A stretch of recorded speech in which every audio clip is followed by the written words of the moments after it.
ये देवेंद्र फडणवीस की फोटो है। औरंगाबाद के अंदर हर चौराहे के ऊपर लगाई गई है। क्या लिखा है उसके ऊपर? छत्रपती संभाजीनगर ने भगव्याची शान राखली। तुमच्यासाठी भगव्याची शान राखली आणि आमची मुली जेव्हा हे म्हणतं की नहीं आम्ही हिरवा रंग मुंब्र्यामध्ये हे करणार आहे, तर इतका वाइट कि उसके ऊपर आप है तो डराने धमकाने नोटिसेस इश्यू करने की बात कर रहे हैं करके। अब मैं आपके जरिए ये तोतले को बोल रहा हूँ कि तुमने इस बच्ची के, छोटी बच्ची है, पहली मर्तबा जीत कर आई है, उसका जोश है, लेकिन मैं अगर बोल के जा रहा हूँ, अब तुझे चैलेंज कर रहा हूँ मैं कि मेरे खिलाफ तू क्या कार्रवाई कर सकता है, क्योंकि कायदे कानून हमको भी अच्छी तरीके से समझ में आते हैं। हम कोई डर के दब के झुक के है तो ये करने वाले हैं, ऐसा नहीं है। और मैं एक बार फिर से ये बताना चाहता हूं, अगर तुम्हारी भारतीय जनता पार्टी की हुकूमत है महाराष्ट्र के अंदर और तुम ये समझ रहे हम कुछ भी करेंगे, मुंब्रा के अंदर अगर दोबारा ये तोतला यहां पर आया तो एक बात समझ लेने का, मैं दोबारा यहां पर आऊंगा और भरे चौराहे के ऊपर बड़ा स्क्रीन लगवाकर उसकी जो ब्लू फिल्म है, मैं है तो वो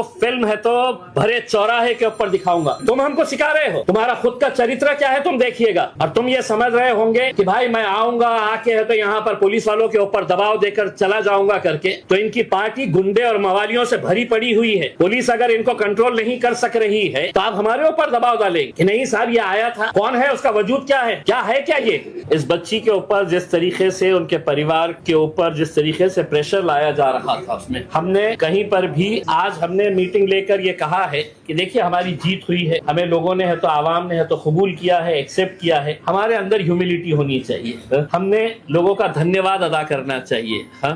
हमने लोगों के अंदर एक पैगाम देना चाहिए कि साहब इतने सारे लोगों ने हमको वोट दिया है, अब हम मुंब्रा के विकास के लिए आगे बढ़ना चाहते हैं। मुंब्रा का विकास करते वक्त जब हम सड़क की बात कर रहे हैं तो सड़क के ऊपर कोई एक जाति के लोग नहीं चलने वाले हैं। जब हम कचरा उठाने वाले हैं तो वो कचरे की बदबू सिर्फ एक समाज को सताती है, दूसरे समाज को सताती है, ऐसा नहीं है। ड्रेनेज अगर है, इंफ्रास्ट्रक्चर अगर नहीं है, तो ये सब चीजें जो है हम मुंब्रा के विकास के लिए, लेकिन सारे लोगों को तकलीफ इस बात की सता रही थी कि एमआईएम 125 सीटें कैसा जीत गई, गोवंडी के अंदर है तो हमने मुंबई में 8 सीटें कैसा जीत गए हैं, मुंब्रा के अंदर हमने 5 सीटें कैसा जीत गए हैं करके। भाई आप लोगों की ये जिम्मेदारी थी कि एक यंग लड़की, पढ़ी लिखी, हाईली एजुकेटेड बच्ची, जिसको कितने दिन सताया गया है उसके परिवार वालों को कि हम टिकट दे रहे, अभी दे रहे, सुबह दे रहे, रात में दे रहे, आधी रात को दे रहे हैं करके, उसमें मेहनत करे, रास्ते के ऊपर आए, लड़े झगड़े, उसके ऊपर पुलिस नोटिस दे रही है। और नोटिस देकर हमने कल साफ कर दिया था, मैंने खुद ने, मेरे पार्टी के अध्यक्ष बैरिस्टर असदुद्दीन अवैसी साहब ने, हमने अपने तौर के ऊपर यह फैसला किया था कि शहर ने जो भी स्टेटमेंट दी है वो पार्टी का स्टेटमेंट है, पार्टी उसके साथ पूरी तरीके से खड़ी हुई है।